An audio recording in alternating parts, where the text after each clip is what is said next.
लालच और जरूरत में अंतर। ये कहानी अनुराग की है, जो एक किसान होता है। अनुराग शुरू से ही जरूरत के हिसाब से अपना काम समय से पहले कर लिया करता था, जिसके चलते उसे मुसीबत में आसानी मिल जाया करती थी। लेकिन अनुराग का जरूरत के पहले काम करना गांव वालों को पसंद नहीं था। वो उसे लालची और कंजूस व्यक्ति समझते थे। एक दिन गांव का सरपंच अपने साथी के साथ मिलकर अनुराग से कहता है, अनुराग, तुम्हारी लालच तो दिन ब दिन बढ़ती जा रही है। इतनी लालच करना भी अच्छा नहीं है। मैं देख रहा हूँ, शुरू से लेकर अब तक तुम में कोई बदलाव नहीं आया है। तुमने आधी जिंदगी तो किसानी करने में ही गुजार दी है। हर साल खेतों से अच्छे खासे गेहूं, चने, दालें निकाल लेते हो और उसे ज्यादा मात्रा में बेच भी देते हो। इतना पैसा होने के बाद भी और लालच करते हो। सरपंच जी, आप तो अनुराग के तेवर देखकर बता ही सकते हो। उसको तो बात करने तक की फुर्सत नहीं है। ऐसा भी क्या जरूरी काम रहता है अनुराग को, जो गांव का हाल चाल भी ना पूछ सके। अनुराग, तुम्हारे परिवार में सिर्फ तुम्हारी पत्नी और बस तुम्हारी बेटी है। तुम्हारा तो इतना बड़ा परिवार भी नहीं है, जितने तुम खेत में जरूरत से ज्यादा लालच करके काम करते हो। अनुराग सबकी बातों को अनसुना कर देता है और वहाँ से चला जाता है। उसके जाते ही सरपंच और गांव के लोग आपस में बातें करने लगते हैं। देखो तो जरा सरपंच जी, अनुराग बहुत ज्यादा चालाक इंसान है। वो जरूरत से ज्यादा पैसा कमाता है और हमारे सामने मासूम बन जाता है। तुम चिंता मत करो, उसका भी इलाज है हमारे पास। हमने सुना है वो बहुत सारे पैसे कमाकर बैंक में जमा करवाता है। विलास बहुत ज्यादा चालाक और लालची व्यक्ति था। वो सरपंच से मीठी मीठी बातें करके अनुराग के बारे में सारा सच उगलवा लेता था, जिसके बाद लालच में आकर एक और व्यक्ति को अपने साथ शामिल कर लेता है और उससे कहता है, अनुराग के पास बहुत पैसा है, क्योंकि वो दिन रात खेतों में मेहनत करके अच्छा खासा कमा लेता है। हमें उसके घर पर आज चोरी करनी है। हम कैसे चोरी करेंगे भाई? 24 घंटे तो उसकी पत्नी घर में ही रहती है और कुछ समय बचता है तो उसकी बेटी घर का काम करती है। ऐसे वक्त में हम कैसे चोरी कर पाएंगे? तुम उस चीज की बिल्कुल फिक्र मत करो। मेरे पास एक तरकीब है। इस काम को हम रात के समय अंजाम देंगे, क्योंकि रात में अनुराग खेत की रखवाली करने के लिए वहीं सो जाता है। हम उसी का फायदा उठाकर उसके घर में घुस जाएंगे और धीरे से अपना काम करके बाहर आ जाएंगे। विलास, ऐसे कामों में तो तुम्हारा दिमाग बहुत तेज चलता है। बिल्कुल सही सोचा तुमने। हम ऐसा ही करेंगे। किसी को कुछ पता भी नहीं चलेगा कि अनुराग के घर हमने चोरी की है। गांव के सभी लोगों को पता था अनुराग घर और खेत की जिम्मेदारी बहुत अच्छे से संभालता है। इसी कमजोरी का फायदा उठाकर विलास और उसका साथी अनुराग के घर चोरी करने की तरकीब बनाते हैं। वहीं दूसरी तरफ अनुराग उसकी पत्नी से बात करते हुए कहता है, सोनाली, गांव में हमसे जलने वाले ऐसे बहुत लोग हैं जो हमारी कामयाबी से जलते हैं। मैं अपनी जरूरत के लिए इतनी मेहनत करता हूँ ताकि मुझे जिंदगी में कभी कोई किसी चीज की कमी ना हो। इसीलिए अभी हाथ पैर सलामत है तो डबल मेहनत करके अपना काम समय से पहले खत्म करता हूँ।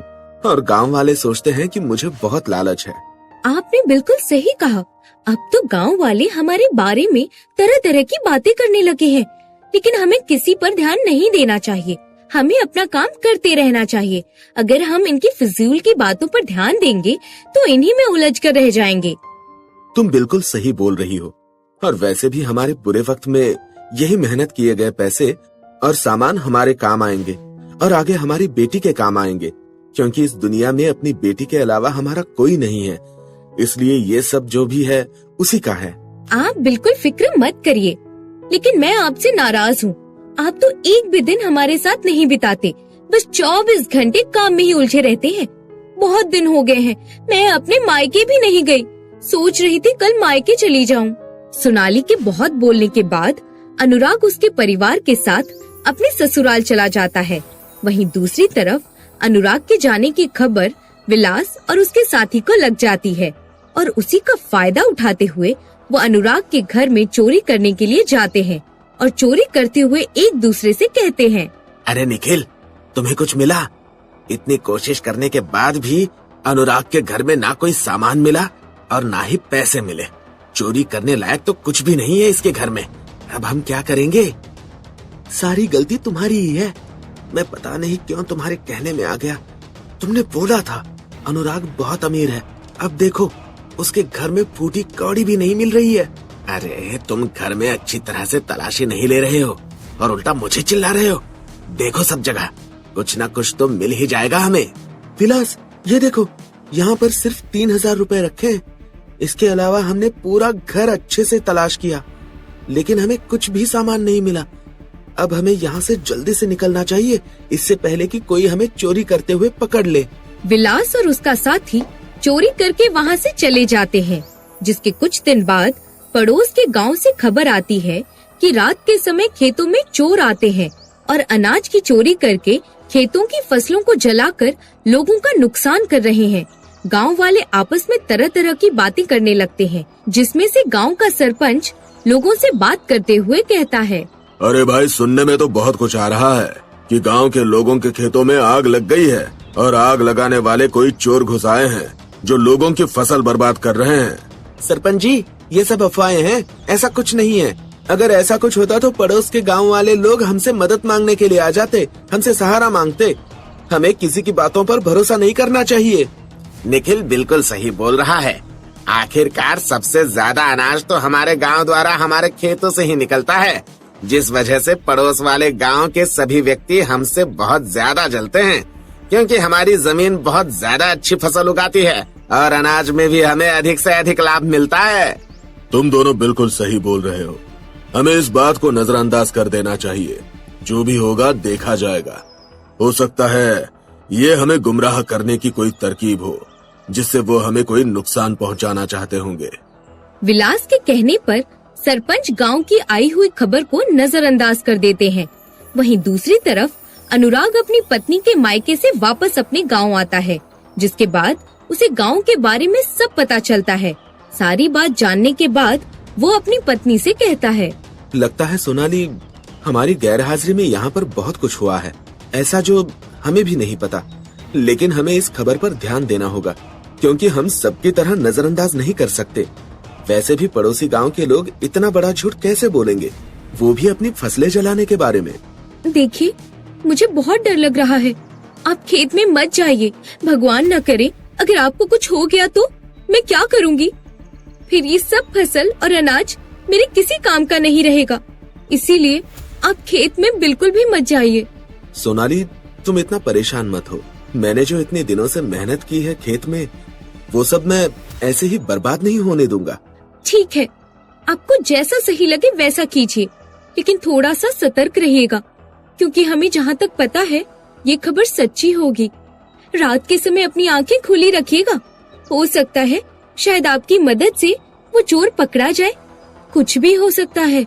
अनुराग के बहुत समझाने के बाद उसकी पत्नी मान जाती है और अनुराग हर दिन की तरह खेत में रखवाली के लिए जाता है। जिसके 2 दिन बाद ही वो चोर उनके गांव भी आ गए और गांव के आधे से ज्यादा लोगों के खेतों में फसलें जलाकर भाग जाते हैं। और ये सब अनुराग की आंखों के सामने हो रहा था।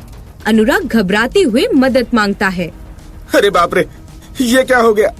अरे कोई मेरी मदद करो, कोई है? पड़ोस वाले गांव से जो खबर आई थी वो सच निकली।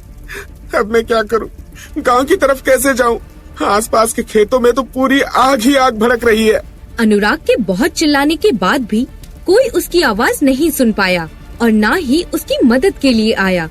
जिसके कुछ समय बाद खेतों की तरफ धुआं देखकर गांव के सभी लोग खेतों की तरफ भागने लगे और वहां आते ही सब हैरान परेशान होते हुए एक दूसरे से कहते हैं, हे भगवान, ये क्या हो गया हमारे साथ?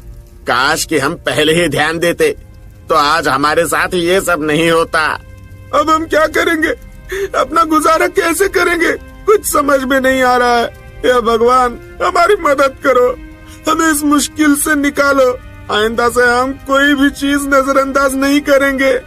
हम तो पूरे बर्बाद हो गए। मुझसे बहुत बड़ी गलती हो गई। काश कि मैं अपने हिसाब से पहले ही जांच पड़ताल कर लेता, तो आज हम पर यह मुसीबत नहीं आती। गांव की ऐसी बर्बादी देखकर सब लोग अपनी किस्मत पर रो रहे थे और वक्त के चलते गांव के सभी लोगों के घर का राशन पानी खत्म होता जा रहा था। कई लोगों की तो भूखे प्यासे रहने के कारण तबीयत खराब होने लग गई थी और कुछ किसान तो आत्महत्या करने की कोशिश करने लगे। गांव की ऐसी हालत देखकर अनुराग सरपंच से गांव के बारे में हमदर्दी जताते हुए कहता है, सरपंच जी, गांव वालों के साथ जो भी हुआ मुझे उस बात का बहुत अफसोस है, लेकिन मैं इन लोगों की मदद करना चाहता हूँ क्योंकि इस बुरे वक्त के साथ बहुत सी कठिनाइयाँ आ रही हैं, जिसका सामना गांव वाले नहीं कर पाएंगे। सरपंच जी, इन्होंने बिल्कुल सही कहा, हमसे तो नहीं देखा जा रहा है।